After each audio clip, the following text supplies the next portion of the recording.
anybody make sense of this? Wait, okay, let me get there. So it's 80 cents times 20. Wait, $16, I think. that's what I got. Around there. I got like 17 But then something. we sell them at 20 each. So Then it's like $3 profit in 8 by 10. no, way more than that. It's way more? Yeah, it's 17 for 50 of them. Oh. No, I think we used 100 before. I don't fucking Wait, know. no, yes, we did use 100 because then it was 20 times 100 and we were trying to get to 2,000. Oh yeah, okay. So if we buy 100 of them at 87 cents each, that's $8.07, right? Yeah. Or no, is it $87? Wait. I just want to know what you're calling this math.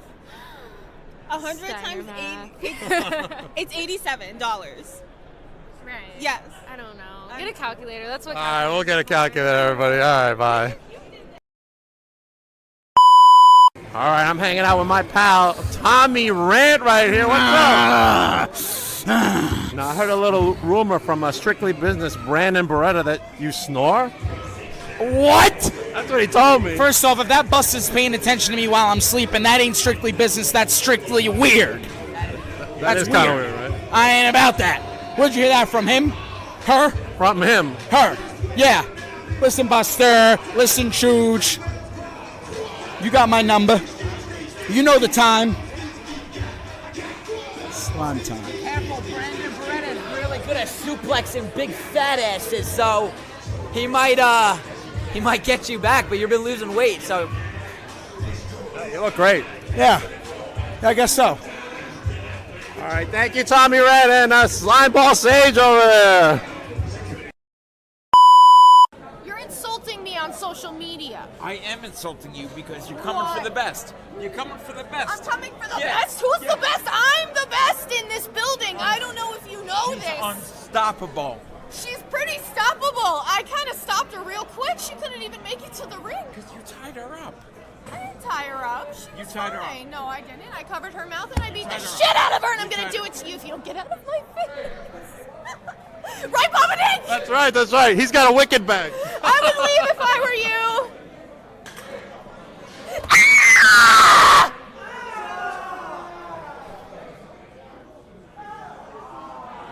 Is that it?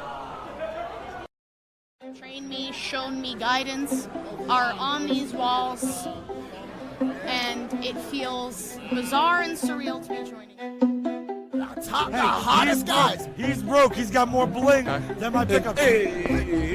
Hey, Mondo, what is up, brother? jacked and tan, that is, Papa Dick. You gotta get it right. Jacked and tan. He's an outright kind of guy. But listen, we got Slimeball City. Amity is trashy. Dolly, what are you doing? Scream Queens is what I like it dark, Papa Dick. You don't? Are you scared of the dark, Papa Dick? Scared of Great. It's great. I can't wait. That Titan has left. Mark my words, Harry. I'm doing great. How are you? We just talked to O'Shea. And this is cool, you know. Now I'm not only athlete, but Very special. You got the dirt. Time again, always making a name for herself and let everybody know all about your merch right now. I'm gonna try to get through to her. That's my We buy motivation. 100 of them at 87 cents each. That's $8.07, right? Yeah. Or no, I wish I could. Right here, how you doing? I'm doing well. I'm doing fine. I lost my voice because of a huge choke slam. You'll see that. I'll post it. I'm sorry about that.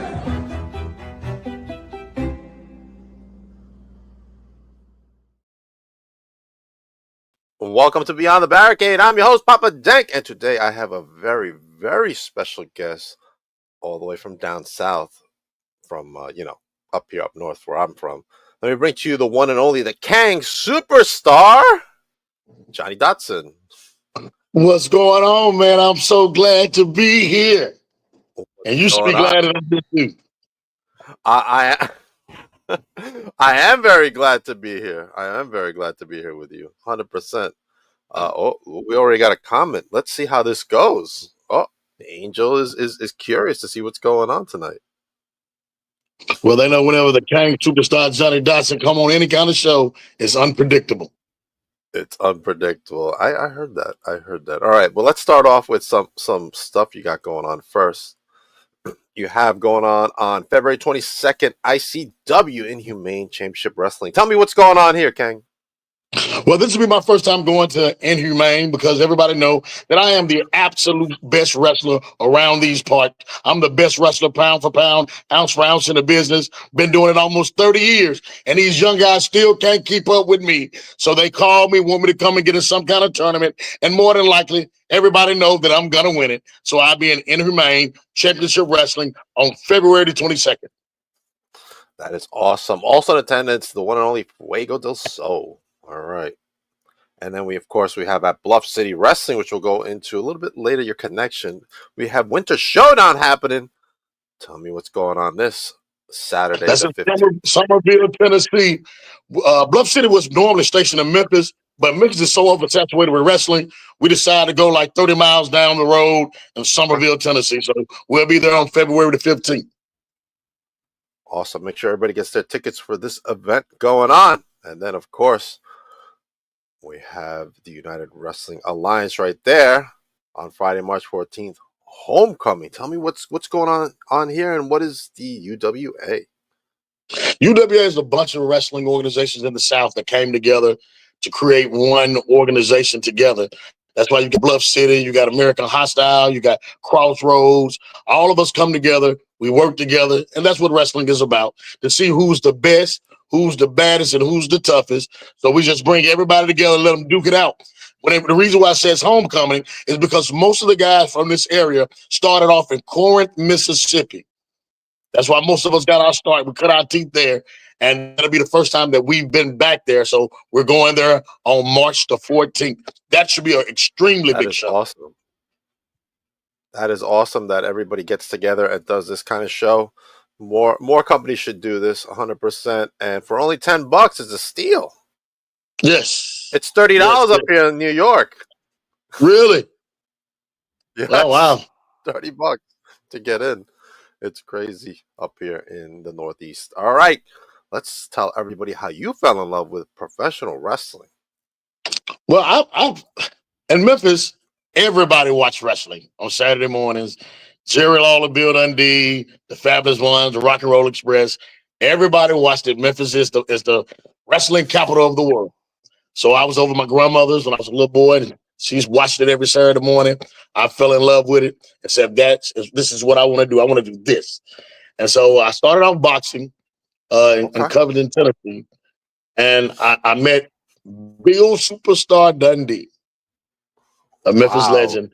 And I ended up going to his wrestling school and completed the wrestling school, and the rest is history. Not many people can say they were trained by Bill Dundee, huh? Yeah, when I say I was truly blessed, I'm truly blessed to do what I do because I was trained by Bill Superstar Dundee, and I spent time in the power plant with WCW as well. I did some things with them, got some fun with them, so I'm truly blessed, man. I can't complain about nothing in my career. Oh, I got some questions about the power plant. Before we get into more of your history, tell me the best rib you saw happen there. I got you stumped. No, the best rib I've ever seen in this industry is when guys would go out and they talk and they have their shoes off and they'll go talking around, just have the socks on. Who did it? But somebody's boots got super glued to the floor. Oh my God. This is the biggest rib I've ever seen before in my life. So it was time for them to go because everybody was like stalling the guy, and they super glued his boots to the floor. And he had to go out with his gear on and some tennis shoes because his boots was super glued to the floor. Great rib I've seen.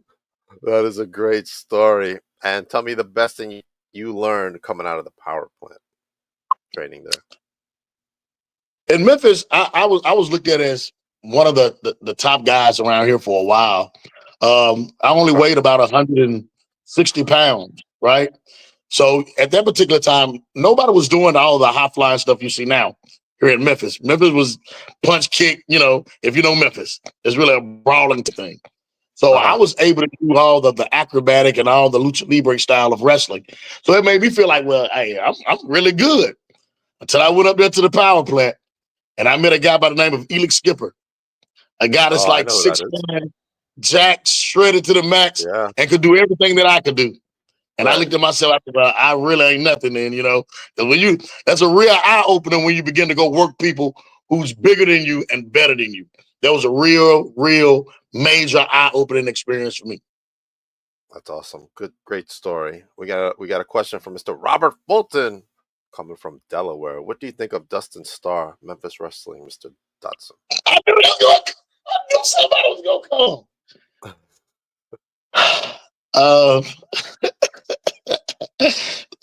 I gotta be politically correct. Okay. All I can say is they're doing their own thing, and we're doing our own thing. That's all I can say.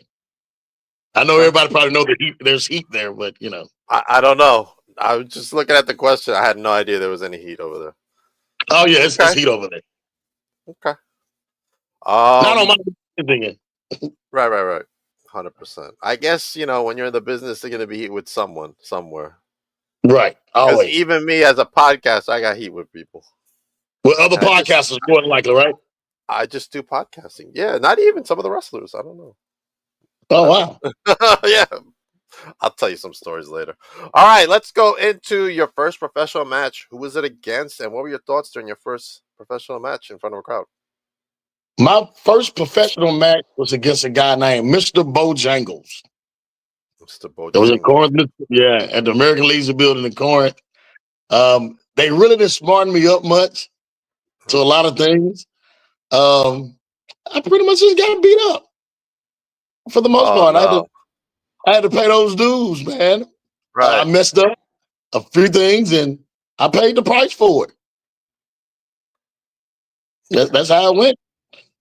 I wrestled about 2 years before I even really went in a match, probably. Right. Okay. Your best rivalry to date. Who was that opponent, and why was it so special? It would have to be Derek King. Derek King. I know Derek. Yeah. On Memphis TV with Jerry Lawler. We was fighting each other for the junior heavyweight title. And then we was tag team partners, and we won the Southern tag titles, and we ended up doing a loser leave town match and everything in the Mid-South Coliseum. So I got to say that has to be one of the highlights of my life in doing that in the Coliseum, the historic Mid-South Coliseum. So that was great for us right there. Awesome. Who is an opponent, we'll say, back when you first started, and an opponent now that you haven't had a chance to wrestle that you want to wrestle? So two different people. One back when you first started, you're like, man, I should wrestle this person. And then one now that you're like, man, I really want to get in the ring and see how this goes. I would say Ultimo Dragon. Okay. When I first started, it would be the Ultimo Dragon. And to this day now, everybody always, so I guess I would say this too, Austin Aries. Okay. So we're about the same size, and everybody always said they would like to see us go at it. So, all right, good stuff. Now let's talk about Bluff City. How did you become an owner of a wrestling company? Oh, actually, when did you decide you wanted to own a wrestling company, and how did that start? I'm gonna tell you how it started. This probably gonna get you some heat, but I'm gonna tell the story. Ooh, I got it. I was with Dustin Starr at the Genesis stage of Memphis Wrestling. Okay. And me and Alan Steele was working for Dustin, and some business things happened. I told him, because I be at church on Sundays and I have to come to the show late or whatever. And I was help funding Memphis Wrestling at the time. Right? Okay. And so it was a disagreement because a new booker came in and they didn't like that I came late. But that was the agreement that we had at the beginning before I even started. So they end up saying, well, we don't want to use you anymore or whatever. So I was like, well, I'm helping funding it. I was like, well, Dustin, why don't, me and you become partners? And he was like, why would I do that? Why don't you just keep giving me the money or whatever? And then I was like, well, I just start my own or whatever. He's like, who's going to start it? Yeah, 100%. He's like, you can't do that. You're black, that kind of deal. He was like, I'm white, I'm the gimmick. And this is how the ball started. So he was in Derek King's garage. Martin Precious, he was there too, and he said that, and so that just did something to me because he said it. And then Derek King vouched for him and was like, "Well, Johnny, he is white. He's the gimmick. He's the Ryan Seacrest of Memphis." That kind of deal. And so I was like, "Man, I'm gonna show them that a black man can do this." So, and that's how it started. Yeah, 100%. There was an event actually recently over here in Long Island with an owner who ran a show called All Black Everything, all black performers everywhere. So I thought that was great. I had him on the show. I've known him a long time, and we promoted the hell out of that thing because that's important. How did it draw? He drew pretty good. I mean, I had to work, so I couldn't go. Right. But from what I saw from the pictures, he drew good. He drew good. He had some great matches. I heard really good matches. And I don't know if you know it or not because you up north. It's a little different here in the South. It's a little different, Some things change, but some things stays the same. But it's better here. I do the race thing. I don't do that. I do the character. 100%. You know what I mean? So speaking of characters, where did the Kang superstar came from? So I want to hear all about that. So Bluff City Wrestling started. So because I started it, I got so much heat because Dustin Starr was on CW30 on the CW network, and I got put on the CW30 network with him. So my show came on, and his show came on, right? That's what happened. I ended up talking to Jerry the King Lawler, and I said, "King," I said, "Man, we ain't got no real heels or baby faces really out here." I was like, "Can I use the name King?" I said, "But I won't say King. I said Kane, because black people have a way of saying things, and especially in the South." So I was like, "I'm gonna call myself the Kane." So I went to talk to Bill Dundee because he the one to train me. I said, "I use your name Superstar." He said, "For what? Why?" I said, "Man, because you guys are the top guys that ever been around the Memphis area." I said, "You know how much heat I get because I'm a black guy calling myself the Kang Superstar, Johnny Dotson." I said, "You know how much heat I get?" Bill Dundee looked at me and said, "Kid, if anybody can pull it off, you can." He said, "Go ahead." And it's been that ever since. And when I tell you I got more heat, oh my God. But most of my heat came from the boys. Because they don't I don't know if you follow me on social media, but I'm always the Kang Superstar. I don't turn it off. Okay. So you're 100% live it every day. Every day. And then and what they don't like is I don't know if you can see this watch. Can you see this watch? That's covered in a lot of diamonds. It's a Cartier watch. You see this pendant? I love it. Bluff City, this is the logo. So I got 3 Mercedes Benz outside, so I live the gimmick. You live. And then I live in the best part of town. So they don't really like it, but what can they do about it? Absolutely nothing. Who are some of your best talent on your roster that you could say, "Hey man, these guys can be in the WWE right now"? I would say Bullwhip Ballard. He's doing things with the NWA right now too. Yes. Yes. He was there this past weekend. DJ Brown, MJ Davis. Who else I got? I would say right now. I've had MJ on and Bullwhip. Yeah. Those guys there. Yes. I got a young guy too named Steven Styles.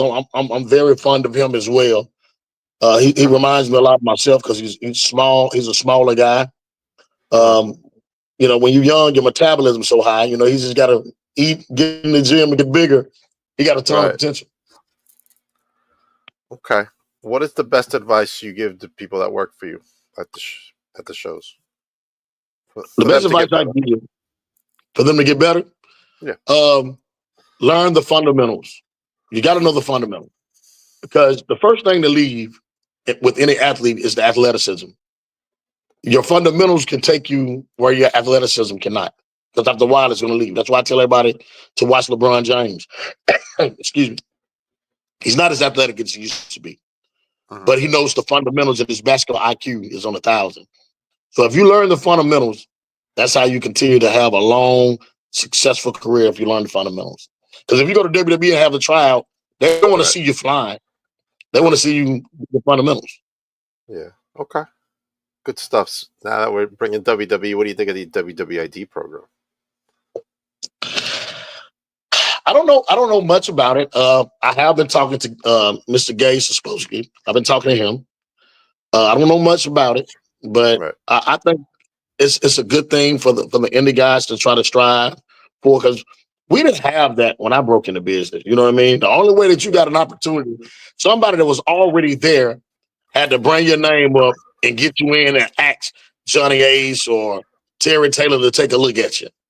Right. You know, but now, you know, you got an opportunity, and we got a guy here, Aaron Roberts.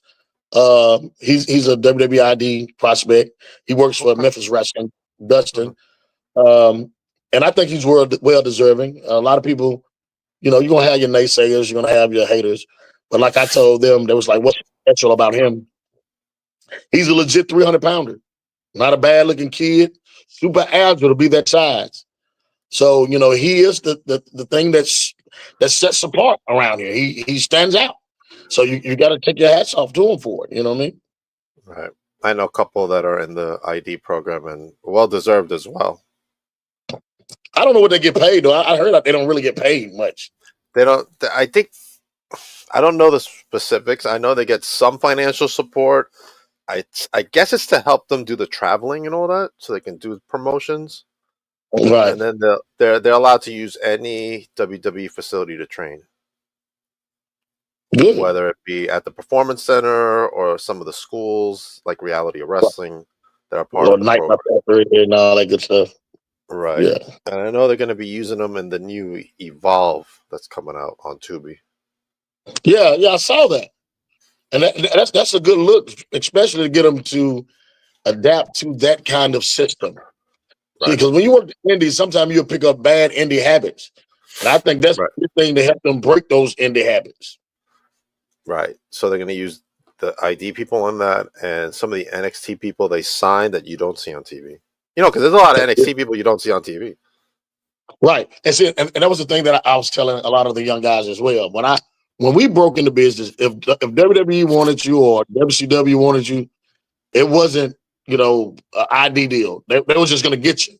And they was going to develop you, and then later on, put you on TV. You do a whole lot of dark matches. That's all you did, dark matches.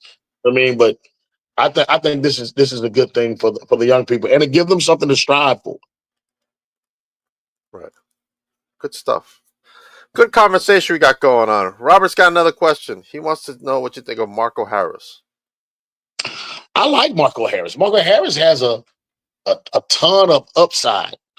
When I talked to Tom Latimer, we talk a lot. When I talked to him, and because he wrestled Marco, he said Marco has a ton of upside. He's just got to make sure that he stays humble. You know what I mean? And because, you know, sometimes, but to me, when he's around me, he has a great attitude. He's phenomenal in the ring. It's just some things that I've shared with him that he has to work on, and I'm not gonna put that out there, but yeah, he should be one of the ones that also gets signed to the ID prospect. To be honest, he looks the part, the whole nine. He's a good kid. Okay, good stuff. Any chance that Bluff City will become an NWA territory someday? It's been talked about. I'll put it that way. It's been talked about. So yeah, it's been talked about. Joe Kazana is a good friend of mine. I love the whole Kazana clan. I do too. I call me partial, whatever, but I love those guys. Those guys are extremely nice. Yeah. I love those guys. All right. Serena's got a question for you. What would you say are your top 3 tag teams in the area? Top 3 tag teams in the area would be Savage Brotherhood. Savage Brotherhood. I know those guys. Yeah, it'll be Savage Brotherhood because they look the part. You know what I mean? I would say the Crowleys. And I would say, The Crowleys, The yeah. Crowleys are good too. Yeah, I know them Yeah. too. Yeah. And legitimately too good and still cross. Okay. Those would be mine. What's she saying? I agree. Marco has a lot of good fire matches from what I've seen on social media. Okay. But he Who do ain't you me want to now. bring? He ain't She's me. leaving you out, Johnny. Yeah. Come on. Let's be honest. And people don't want to say it. And I know she follow me. She look at everything that I do. There's nobody in this area better than me. And everybody know it. The only reason I'm not signed, because I'm almost 50 years old. That's it. But you can put me in there with anybody, and I'll show everybody that I am absolutely the best around these parts. I'm up there too. I'm 51, so you know what I'm saying. Yeah. Nobody wants to come on the old guy show, but I feel pretty young though. How about yourself? I feel great, man. I wrestled a 18-year-old kid in Wynn, Arkansas on this past weekend. Everybody raved about the match and talking about it was the best match of the night. Because I still can do a lot of the stuff I did when I was 20. I still can do pretty much everything. But then when you got kids, you know, I got children, you know, and I got boys. I got 4 boys and 1 girl. So my boys always kept me active, playing basketball with them every day, playing football, tussling, you know. So they kept me young. So it's just one of those things. They kept me in shape. Okay, good. Who would you like to see wrestle in Bluff City? And do you have a women's division? We do not have a women's division yet, but we're working on it. I've been in talks with a lot of the top young ladies around this area, because there's a thing here in Memphis, and I might as well go ahead and put it out there. There's a thing here in Memphis. If you work for me, you can't work here. If you work there, you can't work for me. It's that kind of thing in Memphis, which is I think is dumb because nobody's happens up here understand. too. You know what I mean?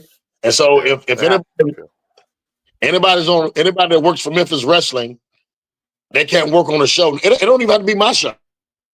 It don't have to be Bluff City. Really? I can go work somebody else's show in Missouri.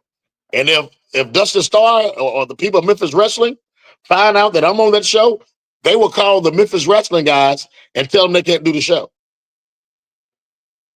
They'll pull them off the show. That's crazy. Yeah. They're not WWE. Do they know that? I've been telling them the same thing. But that happens up here too. That happens up here too. They talk bad about the other promotion and they kind of hint that we don't want you over there. Yeah, it happens. It's crazy. I don't care. I don't care. I'm gonna tell you. When I first broke in and when Jerry Lawler finally put the title on me here in Memphis, he told me go wrestle wherever you want, but remember who you are. You're on TV. You are a champion. Don't go somewhere and make us look bad. And I understand that. Right. That's all he said. That's good. That's good advice. What else did you learn from the King? Okay, this is a secret that I exposed on Bill Dundee's birthday. When I was working on Memphis TV, Jerry Lawler normally don't give anybody a shot in WWE. He don't go open doors, and if you get there, King ain't gonna help you. Right. Right. But he did for me. He called Johnny Ace and Terry Taylor and told them he got somebody in Memphis that I want you to look at. I went up, I worked out with these guys, did a few dark matches. They tagged me up with David Kid Cash. Okay. And we was working against Dolph Ziggler and Elijah Burke. And the only problem they had with me at that time, because you got to remember, we're talking about early 2000s. Bitch like monsters. And they didn't have a cruiserweight division or a light heavyweight division at that time. Right. And so Triple H just kept telling me I need to get bigger. I need to get bigger. I need to get bigger. And then they told me to start working on, this was before there was a Kofi Kingston. They told me to start working on a Jamaican gimmick. So that's why I started wearing the Jamaican stuff on Memphis TV to try to get used to doing it. So yeah, Jerry Lawler helped me out a lot when it came to that. He spoke up, and a lot of people would attest to this. He didn't do that for a lot of people. I don't really know anybody else. And he told me never tell anybody that he did it because if I told, they'll be coming to him asking him for favors. And so I kept that secret until last October that I finally told him, and I thanked him publicly at Bill Dundee's party. Yeah. That's awesome. Good stuff from the king. I think this is a question you may want to answer from Daniel. Question for Dotson, why does everyone hate you in the Mid-South? Because I'm the best. let me tell you something, Dan. You're the king superstar. See, the thing you always I get it. I get it. Because you said it. When you became superstar Johnny Dotson, right. I talk the talk, I walk the walk. When you see me in the ring, they can't say that my matches are subpar. They can't say it. They got to say that I'm absolutely the best. A lot of the young guys around here tell you. Right. When you talk about, and here's the thing that they hate. When you talk about wrestling in the Mid-South, I know Aaron Roberts got the WWE ID deal. They ain't talking about him. Right. You got guys in Memphis wrestling like Mike Anthony. They ain't talking about him. Right. When the name come up, they're going to mention the King superstar Johnny Dotson. Period. I love it. I love it. That's why they hate me. Because I had a wrestler tell me, you need to tone down on Facebook. You don't need to do any lives no more on Facebook because you're taking the attention of the younger guys. You're taking attention off the people who deserve it. I'm like, if they want some attention, they need to do something to get some attention. Right. Because I'm going to stay relevant. I tell everybody, you got to use Facebook as a tool for your commercial. That's what social media is. It ain't real life, it's entertainment. Use that as a tool to promote yourself. And I promote myself every chance I get. That's why I got the crown, because I'm the absolute best. And they know it. I tell that some owners of companies get it. It's the same thing with podcasts. Use the podcast to further your stories and get your stars out. And a little small amount will be like, yeah, a good idea. And then they'll feed me people, or they'll tell me, hey, do this, do that, get me this, that. And then some people are like, yeah, just do what you want. Like, this is a way to help you. Who's better to talk about the King superstar Johnny Dotson than the King superstar Johnny Dotson? I know how great I am. I don't need nobody else to tell nobody else how great I am. I know without a shadow of a doubt, I am the absolute best. I'm going to tell everybody that I'm the best because I know it. Because you're original. That's why. Absolutely. You know, I did something that was suggested by an owner, and I did an owner summit. I did 2, actually. Never done in a podcast like this platform. And I was the first. So you got to be an innovator. You got to be your authentic self, right? Absolutely. Look at this guy. And I'll tell everybody, who is Section 4 Wrestling, all the way from the UK. What is I love this guy. Yeah. Good stuff, Stephen. Thank you very much. Look, they're watching us from the UK. Now, when did you ever think that people be in the UK watching a podcast from America? Right. That lets you know everything evolves, right? Right. Everything is evolving, and that's why I think that more companies should use podcasters like myself. Not just me, but I am pretty good. But podcasters as myself to promote their brands. You know what I'm saying? Because back in the day, in order for you to be seen, you had to be syndicated on television. Now you can get on YouTube and people can see you all over the world. All over the world. That's right. Yeah. See, I don't know if you realize this, but we've been promoting Bluff City before we even had you on. Well, I tell you what, we appreciate you because you didn't make a mistake at all. You did the right thing because you promoted the newest, the hottest wrestling company in the Mid-South area. You did the best thing you possibly could do for your career is to talk about Bluff City wrestling. That's right, 100%. Dotson is rad. Is that the term they're using in the UK nowadays? Rad. Okay. Oh, tell them to go to Bluff City Wrestling on YouTube. Check it out because guess what? You ain't seen nothing yet. Just stay tuned. Pull up Dotson Johnny on Facebook and you'll see what the King superstar do best. I talk about people and I kick booties and take names. Check it out there, Steph. Check it out. All right. Last question. your thoughts on the state of the business nowadays. It's too And how easy we to can get get in. butts and seats. Butts and seats. That's what we want to do. It's hard to get butts and seats. And I'm going to talk from a business standpoint. All right. So you got about 13 companies in the city of Memphis. 13. Let me say it again. 13 companies in the city of Memphis. All right. You got your top three. You know, they'll say Bluff City, Memphis Wrestling, and 901. Okay. And all these shows are ran within a 15 to 20 years. That's why we moved out to Somerville. Then you got promoters telling fans, if you go to their show, you're not welcome at our show. That's kind of crazy. foolishness. That is straight up foolishness. Yeah, bro. That's like, that might even be, that you might hurt yourself because you might actually push them away. They do that. See, but here's the deal. So, and then you got one guy, Dustin Starr, who think they call him Memphis Vince. Oh, really? He really put himself on, got a shirt made that says Memphis Vince, right? So he think he's the Vince McMahon. I know, right?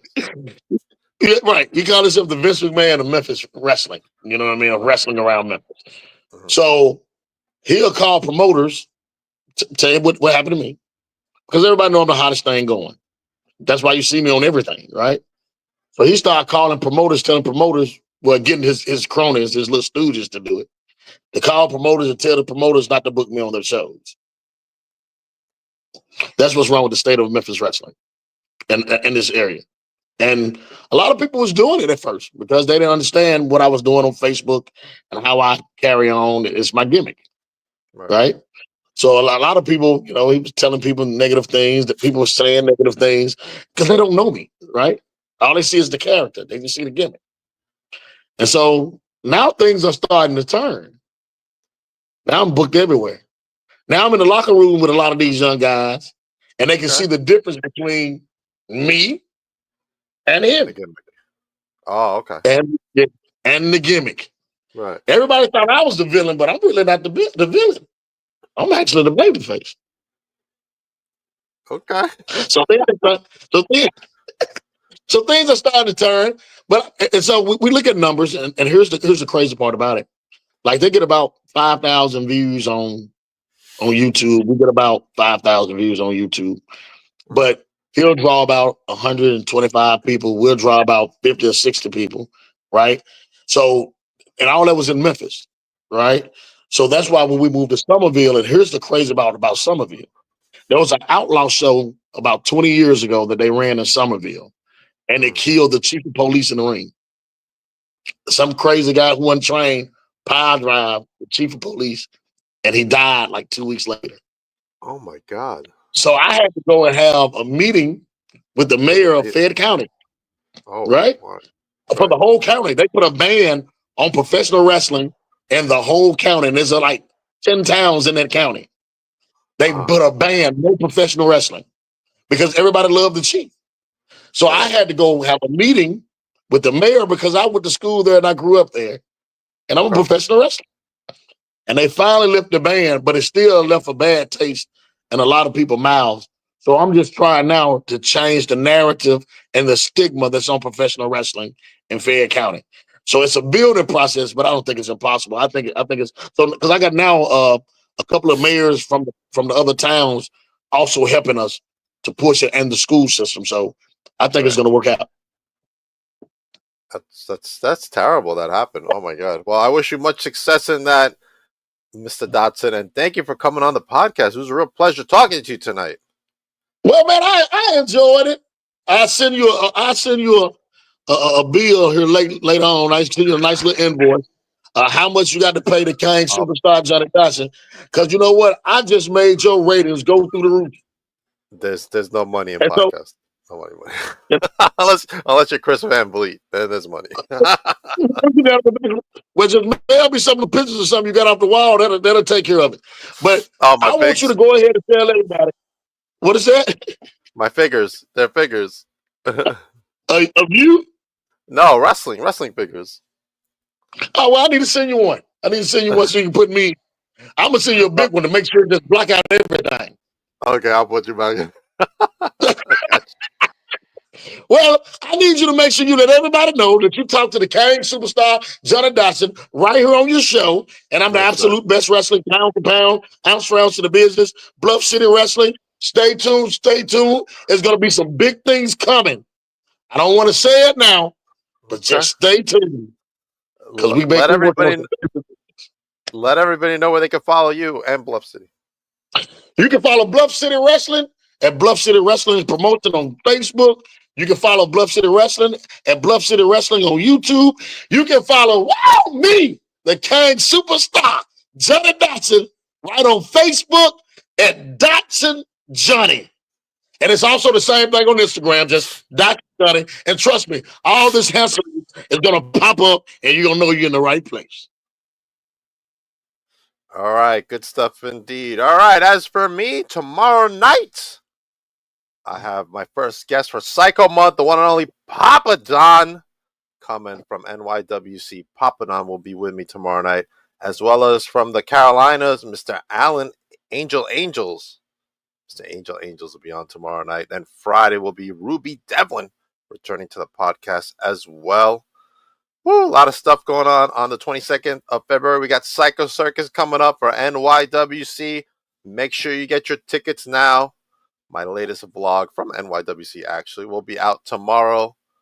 Dank Show will be out tomorrow. Check that out tomorrow. As you can see, I'm hanging out with the one and only unhinged Amity LaVey, and it's always something different when Amity's around. What shows out that way? Because you know what, the King will come out there. Just text me and send me some of the shows that y'all got where you at, and I'll fly out there and see what's going on. I will, man. I will. I'll have Serena send you. She'll send you all the info. Yeah, do that. Serena's good like that. Also coming up is a big event at my friends at Salvatore Wrestling Promotions. We'll be having Laszlo Rowe talk about WCW, Claudio Castagnoli, Tegan Knox, and the Outrunners. And my friends at DNS Wrestling Collectibles have Janai Kai, who will be on the podcast coming up closer to that event. Woo. I'll be out in St. Louis for FanFest 3 for SICW Wrestling. Go to sicw.org to get your tickets for FanFest 3. And there's a lot of great stars coming, such as Sabu. Shane Douglas from ECW was on the podcast not too long ago. Kevin Von Erich, and many more. Check out sicw.org for your tickets. And I want to support my good friend Prince Nana. Get your Prince Nana coffee at princenanacoffee.com. Tell him Papa Denk sent you. And help support Mr. Nana with his great coffee. Yes, thank you, Johnny, for coming on the podcast. Johnny, hold on for a minute, everybody else. I'll be back tomorrow night